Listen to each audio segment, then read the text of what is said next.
Tu fixes l'écran de ton téléphone dans le noir complet de ta chambre. 3 heures du matin. La lumière bleue agresse tes yeux rougis, mais tu ne peux pas décrocher. Tu fais défiler cette photo, encore et encore. Ils sourient, ils ont l'air si parfaits, si légers, comme si les mois ou les années de ton existence à ses côtés n'avaient été qu'une simple parenthèse sans importance, une erreur de parcours déjà gommée. Ton estomac se noue, une boule de plomb descend lentement dans ta gorge, et ce silence dans la pièce devient assourdissant, presque vibrant de ton propre désespoir. Tu te demandes comment il est possible de passer de « tu es l'amour de ma vie » à une indifférence aussi glaciale en l'espace de quelques battements de cœur. Tu te sens comme un objet usé, jeté sur le bas-côté d'une autoroute, tandis que tu regardes sa voiture s'éloigner à toute allure, avec un nouveau passager sur le siège que tu occupais hier encore. Cette vitesse de remplacement n'est pas une preuve de sa force ou de sa capacité à aimer, mais l'aveu terrifiant d'une famine intérieure que rien ne peut apaiser. Imagine un prédateur qui, à peine la proie consommée, doit déjà se remettre en chasse car son sang réclame une nouvelle dose de chaleur pour ne pas geler. Ce que tu observes sur ces réseaux sociaux, ce n'est pas un nouveau départ, c'est une fuite en avant. Pour cet être dont l'ego est une structure de verre aussi fine qu'une aile de libellule, la solitude est une sentence de mort. Rester seul, c'est être forcé de regarder dans le miroir des eaux stagnantes de son âme, là où grouille la honte, le vide et une haine de soi si profonde qu'elle pourrait engloutir des villes entières. Il ne peut pas se permettre le luxe de la tristesse. Il ne connaît pas le deuil, car le deuil demande de l'empathie, une capacité à ressentir la perte de l'autre.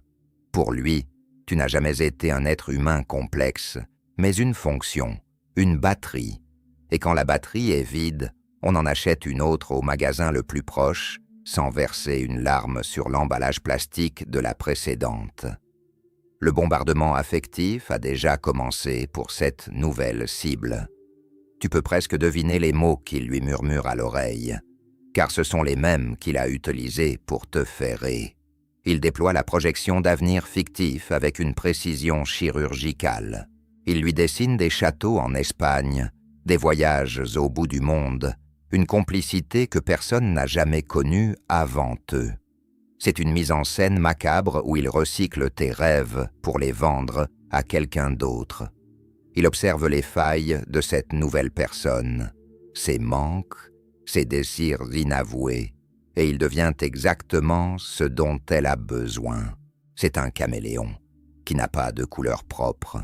Il ne fait que refléter la lumière qu'il vole aux autres. Cette nouvelle idylle est bâtie sur des sables mouvants.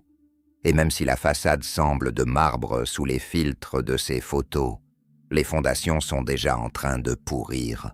Tu te tortures en pensant que cette nouvelle personne est peut-être meilleure que toi, plus belle, plus intelligente, plus capable de le satisfaire. Mais regarde bien ses mains sur la photo. Vois-tu la tension dans ses doigts? Sens-tu le froid qui émane de son regard, même quand il sourit? La nouvelle proie n'a pas été choisie pour sa supériorité, mais pour sa commodité ou pour le contraste qu'elle offre. Peut-être est-elle simplement plus malléable en ce moment précis. Peut-être n'a-t-elle pas encore appris à dire non. Peut-être est-elle dans une phase de vulnérabilité que son instinct de chasseur a flairé à des kilomètres. Il n'a pas cherché un partenaire. Il a cherché un miroir qui ne lui renvoie pas ses défauts. Toi, tu avais commencé à voir les fissures sous le masque. Tu avais commencé à poser des limites, à demander des comptes, à exiger de l'honnêteté. Tu étais devenue dangereuse pour son illusion. Il a dû s'enfuir vers quelqu'un qui ne connaît pas encore le scénario de la pièce de théâtre qu'il joue depuis sa naissance. Le cycle est une horloge dont les aiguilles sont des lames de rasoir. Après l'idéalisation, vient inévitablement la dépréciation. C'est une loi physique dans son univers distordu. Dès que la nouvelle source de nourriture sera sécurisée, dès qu'elle aura ouvert son cœur et ses coffres, il commencera à s'ennuyer. Le frisson de la conquête s'évaporera pour laisser place à ce mépris qu'il porte à quiconque est assez faible pour l'aimer. Il commencera par de petits soupirs d'agacement. Un silence prolongé après une question. Une remarque acide déguisée en plaisanterie. Il utilisera la manipulation de la réalité pour lui faire croire qu'elle est trop sensible, qu'elle imagine des choses. Il l'isolera de ses amis, de sa famille, en lui chuchotant qu'ils sont jaloux de leur lien si spécial. Il créera un brouillard mental où elle perdra ses repères, exactement comme tu as perdu les tiens. Tu te souviens de ces soirs où tu marchais sur des œufs, retenant ton souffle de peur de déclencher une tempête pour une fourchette mal posée ou un mot de travers. Cette nouvelle personne est en train d'acheter ses premières boîtes d'œufs. Elle ne le sait pas encore, mais elle est entrée dans une cage dont les barreaux sont faits de promesses non tenues. Elle va découvrir l'émiettage affectif, ces petites doses de tendresse jetées au compte-gouttes pour la garder sous emprise, juste assez pour qu'elle ne parte pas, mais jamais assez pour qu'elle se sente en sécurité. Elle va vivre la disparition brutale, ce silence radio qui transforme ton cerveau en une machine de guerre, cherchant désespérément une explication là où il n'y a que de la cruauté gratuite. Le plus ironique, c'est qu'il t'utilise encore, même sans te parler. Il se sert de son nouveau trophée pour te blesser, pour te prouver qu'il a gagné. C'est une guerre psychologique où chaque photo postée est un missile dirigé vers ton estime de soi. Il veut que tu te sentes remplaçable. Il veut que tu crois que le problème venait de toi. Mais la vérité ne se trouve pas dans ces publications soigneusement éditées. Elle se trouve dans son incapacité chronique à maintenir une intimité réelle. Il est condamné à rejouer le premier acte de sa vie éternellement, car il est terrifié par le deuxième acte, celui où les masques tombent et où la vulnérabilité est exigée. Il est un acteur qui change de théâtre dès que le public commence à comprendre que les décors sont en carton-pâte. Pourtant, malgré tout son apparat, il y a une chose qu'il ne peut pas supporter, ton silence, ta guérison et son pire cauchemar. Tant que tu pleures, tant que tu vérifies ses comptes, tant que tu essaies de comprendre, il possède encore une partie de toi. Il se nourrit de ton agonie à distance, mais le jour où tu cesseras de regarder en arrière, le jour où tu ne seras plus une spectatrice de sa mascarade, il ressentira une blessure narcissique d'une violence inouïe. Pour lui, ne plus exister dans tes yeux, c'est cesser d'exister tout court. Il a besoin de ton attention, même négative, pour se sentir vivant. Sans ton regard pour valider son existence, il n'est qu'une ombre errant dans un couloir vide. Il reviendra peut-être. Il tentera une manœuvre de retour, quand sa nouvelle source commencera à se tarir ou à se rebeller. Il t'enverra un message anodin, une chanson que vous aimiez, une excuse bidon pour récupérer un objet sans valeur. Ne te trompe pas sur ses intentions. Ce n'est pas de l'amour, c'est un inventaire. Il vérifie si la porte est toujours entr'ouverte, si le bétail est toujours dans l'enclos. Il veut voir s'il peut encore te faire réagir, s'il peut encore presser sur tes cicatrices pour voir si elles saignent encore. C'est une pulsion de contrôle pure, dénuée de tout remords. S'il revient, ce n'est pas parce que tu lui manques, c'est parce que son ego a faim et que tu es une proie familière, facile à manipuler, car il connaît déjà tes codes d'accès. Regarde tes mains. Elles ne tremblent plus autant qu'au début, n'est-ce pas? Chaque jour qui passe sans contact est une victoire de plus sur son emprise. Tu es en train de récupérer les morceaux de ton identité qu'il avait éparpillés. Tu redécouvres tes goûts, tes envies, ta propre voix qui avait été étouffée par ces cris ou ces silences punitifs. Tu n'es pas une version défectueuse de toi-même. Tu es une survivante qui a traversé un incendie de forêt et qui voit les premières pousses vertes sortir de la cendre. Ton empathie, cette capacité à aimer qui t'a rendu vulnérable et à ses attaques, est aussi ta plus grande force. C'est ce qui te permet de guérir, ce qu'il ne pourra jamais faire. Il restera bloqué dans sa boucle temporelle de destruction, tandis que tu évolues vers une version de toi plus lucide, plus forte, plus entière. La nouvelle personne sur la photo n'est pas ta rivale. Elle est ton écho. Elle est toi, il y a quelques mois. Elle mérite ta compassion, pas ta jalousie. Elle est en train de s'enchaîner à un fantôme, à une illusion qui finira par la dévorer de l'intérieur. Toi, tu as déjà payé ton tribut à ce monstre. Tu as déjà traversé le Styx. Ne te retourne pas pour voir si la barque coule. Elle coulera, c'est inévitable. Les narcissiques finissent toujours par saboter ce qu'ils ont construit, car ils détestent la paix. La stabilité les renvoie à leur propre ennui mortel. Ils ont besoin de chaos, de larmes et de sang pour se sentir puissants. Sans drame, ils s'étiolent. Pense à cette métaphore. Tu étais une source d'eau pure dans un désert. Il est venu s'y abreuver. Il a pollué l'eau. Il a piétiné les fleurs autour. Et maintenant il cherche une autre source car la tienne est devenue amère à force d'être maltraitée. Mais l'eau finit toujours par se purifier si on laisse la terre tranquille. Ta source va redevenir cristalline, tandis que lui continuera de marcher dans le sable, assoiffé, incapable de creuser son propre puits. Il est condamné à l'errance affective, à la consommation rapide d'êtres humains qu'il jette dès qu'il montre des signes de fatigue. Ta vie n'est pas finie. Elle commence vraiment maintenant, sans le poids mort de ses attentes irréalistes et de ses critiques constantes. Tu peux enfin respirer à plein poumon, sans avoir peur que l'air soit empoisonné. Le chemin de la reconstruction est long, parsemé de rechutes et de moments de doute, mais chaque pas t'éloigne de l'enfer qu'il t'avait fait prendre pour le paradis. Tu es l'architecte de ton nouveau monde, et cette fois, les fondations seront faites de respect de soi et de limites infranchissables. Apprends à chérir ton propre espace comme un sanctuaire inviolable. Le refus de laisser quiconque piétiner tes valeurs n'est pas de la froideur, c'est de l'autopréservation sacrée.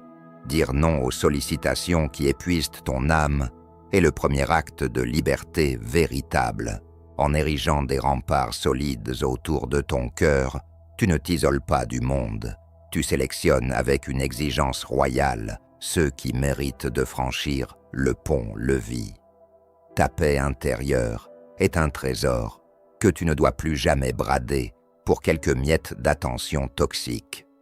Fais preuve d'une douceur infinie envers tes propres failles et tes moments de faiblesse.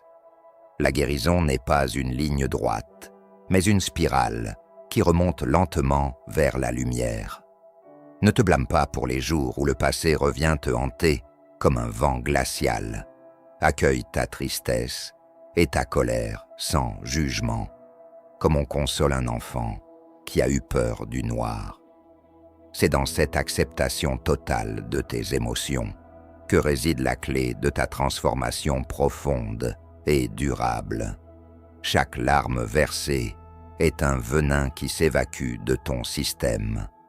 Développe un radar infaillible pour détecter les dissonances entre les discours mielleux et les actes concrets. Un être sain n'a pas besoin de te bombarder de promesses grandioses pour prouver sa valeur. Observe la constance, le respect des petites choses et la capacité à assumer ses erreurs sans rejeter la faute sur autrui. Si tes tripes se nouent devant une démonstration d'affection trop théâtrale, écoute ce signal d'alarme physique. Ton corps possède une sagesse ancestrale que ton esprit tente parfois de faire taire par envie de croire au miracle. Réapproprie-toi les fragments de ton essence que tu avais sacrifiés sur l'autel de cette relation destructrice. Reprends ce vieux carnet de dessins, retourne courir sous la pluie, ou redécouvre le plaisir simple d'un café bu en silence, sans avoir à justifier ta présence. Ta personnalité n'a pas disparu. Elle s'est simplement mise en veille pour survivre au choc. En rallumant une à une les mèches de tes passions oubliées, tu redeviens une terre fertile et vibrante, totalement autonome et imperméable au jeu de pouvoir des manipulateurs de l'ombre. Tu n'as plus besoin de comprendre le pourquoi de sa folie pour avancer. La seule explication dont tu as besoin est celle-ci. Il est incapable de t'offrir ce que tu portes déjà en toi. Ton voyage vers la lumière n'est pas une quête de vengeance, mais une ascension vers ta propre vérité. Le karma se chargera de la suite, sans que tu aies besoin de lever le petit doigt. Pendant qu'il s'enfonce dans les sables mouvants de ses mensonges, tu déploies tes ailes pour survoler l'abîme. Tu es libre, tu es entière, et le reste du monde t'attend avec une bienveillance que tu ne soupçonnes pas encore. Garde la tête haute, car l'horizon n'a jamais été aussi vaste et prometteur pour toi. Chaque seconde que tu passes à analyser ses motifs est une seconde de ta vie que tu lui offres encore sur un plateau d'argent. Imagine ton temps comme une monnaie rare, une ressource limitée que tu as gaspillée pendant trop longtemps, à essayer de déchiffrer un code qui n'a aucun sens. Il n'y a pas de logique dans la cruauté, il n'y a que de la pathologie. Vouloir comprendre un esprit dénué d'empathie, c'est comme essayer d'expliquer les couleurs à quelqu'un qui a choisi de vivre les yeux bandés. C'est un effort vain qui ne fait que prolonger ton agonie. Coupe les fils, coupe-les tous, un par un, avec la lame tranchante de ton indifférence. Tu te rappelles ces moments où tu doutais de ta propre santé mentale, quand il te disait que tu étais trop émotive, que tu avais mal compris, que tes souvenirs étaient faux. C'est la manipulation de la réalité, cette technique de torture mentale qui vise à briser ton ancrage dans la réalité pour faire de toi une marionnette. Aujourd'hui, la brume se dissipe.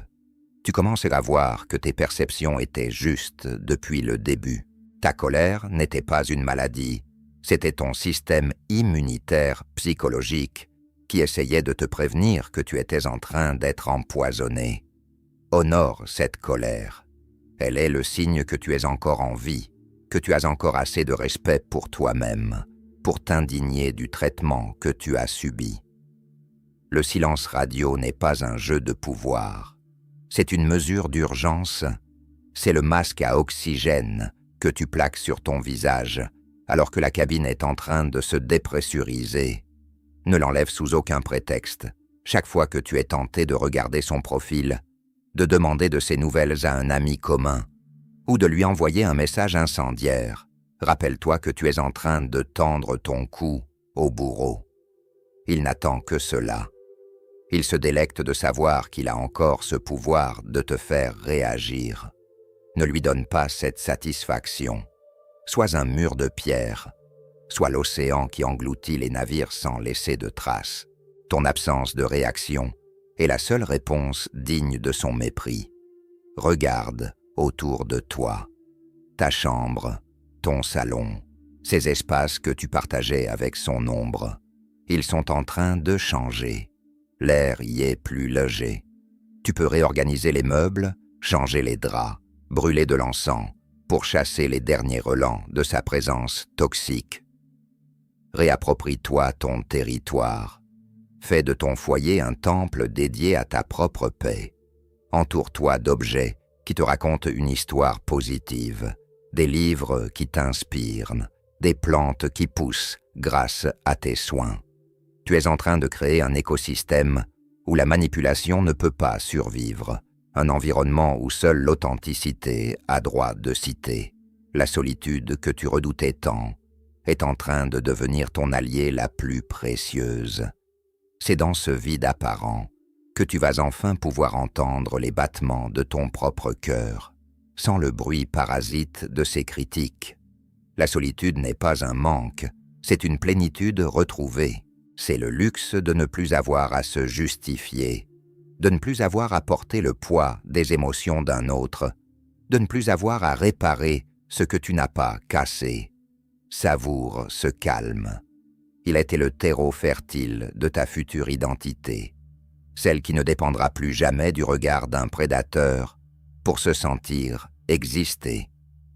Tu vas rencontrer des gens, de vraies personnes, capables de réciprocité et de douceur.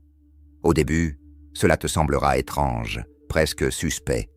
Tu chercheras le piège, le double sens, la manipulation cachée derrière chaque compliment. C'est normal. Ton système nerveux est en état d'alerte maximale. Mais avec le temps, tu apprendras à baisser la garde devant ceux qui le méritent vraiment. Tu découvriras que l'amour n'est pas un champ de bataille, mais un jardin que l'on cultive à deux, avec patience et respect. Tu comprendras que la passion destructrice qu'il t'a vendue n'était qu'une contrefaçon bon marché de l'intimité véritable. Ne regrette pas d'avoir aimé. Ton amour était réel, même s'il a été dirigé vers un mirage. Ta capacité à donner sans compter, à croire au meilleur en l'autre, à te battre pour une relation, tout cela sont des qualités nobles. Le fait qu'il les ait utilisées contre toi ne les rend pas moins précieuses. Elles font de toi un être humain magnifique, capable d'une profondeur qu'il ne pourra jamais atteindre. Il a volé ton énergie, mais il ne pourra jamais voler ta lumière. Elle est en toi, inaltérable, prête à briller de nouveau dès que les nuages se seront dissipés. Le processus de guérison est une alchimie lente. Tu es en train de transformer le plomb de ta douleur en l'or de ta sagesse. Un jour, tu repenseras à cette période, à cette nuit de 3 heures du matin devant ton téléphone, et tu ne ressentiras plus qu'une pointe de compassion pour la personne que tu étais alors. Tu te sentiras si loin de cet enfer que tu auras du mal à croire que tu l'as vécu. Tu seras devenu une version de toi-même, tellement plus vaste et plus lumineuse que le souvenir de ce petit homme et de ses jeux mesquins ne sera plus qu'une poussière insignifiante sur ton chemin. La vie a une manière incroyable de nous récompenser lorsque nous avons le courage de quitter ce qui nous détruit. Des portes que tu pensais fermées à jamais vont s'ouvrir.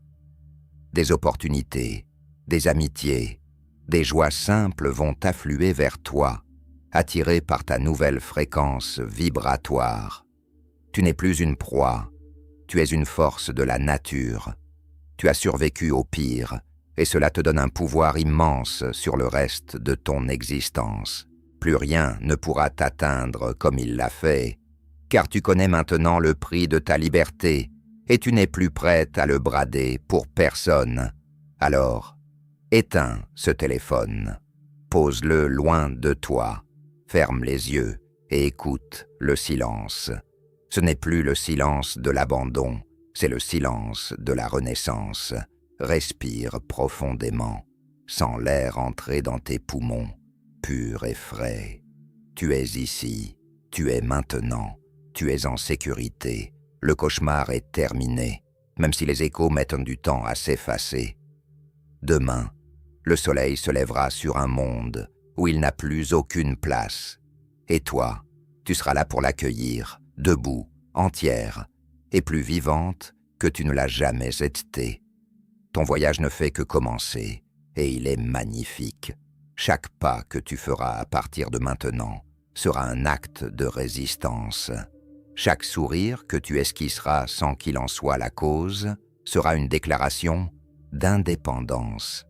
Tu n'as plus besoin de son approbation pour briller, tu es ton propre soleil. Laisse-le errer dans ses ténèbres. avec ses nouveaux jouets qu'il finira par briser comme il a essayé de te briser. Il est prisonnier de lui-même, tandis que toi, tu as les clés de tout l'univers. Ne regarde plus jamais en arrière, car devant toi s'étend une route pavée d'étoiles et de promesses que toi seul peux tenir. Tu es la seule maîtresse de ton destin, et ce destin est grandiose. N'oublie jamais que la douleur que tu ressens aujourd'hui est la preuve de ton humanité. C'est le prix à payer pour avoir un cœur qui bat, pour être capable de ressentir toute la gamme des émotions humaines. Lui, il est amputé de cette capacité. Il vit dans un monde en noir et blanc, un monde de calcul et de stratégie, dépourvu de la chaleur et de la couleur que tu apportes partout où tu vas. Ta vulnérabilité n'est pas une faiblesse, c'est le portail vers ta véritable puissance. C'est en acceptant d'être brisé que tu permets à une lumière nouvelle de s'infiltrer par les fissures. Sois patiente avec toi-même. On ne se remet pas d'un tel séisme en quelques jours. Il y aura des matins où tu te sentiras forte, prête à conquérir le monde, et des soirs où la tristesse te submergera sans prévenir. C'est le flux et le reflux de la guérison. Ne lutte pas contre les vagues, laisse-les te traverser. Elles emportent avec elles les débris de ton ancienne vie. Chaque reflux te laisse un peu plus propre, un peu plus légère. Tu es en train de faire peau neuve, et ce processus demande du temps, de la douceur et un amour inconditionnel pour la personne que tu es en train de devenir. Tu es une guerrière de la lumière, une survivante de l'ombre. Ton histoire n'est pas une tragédie, c'est une épopée de libération.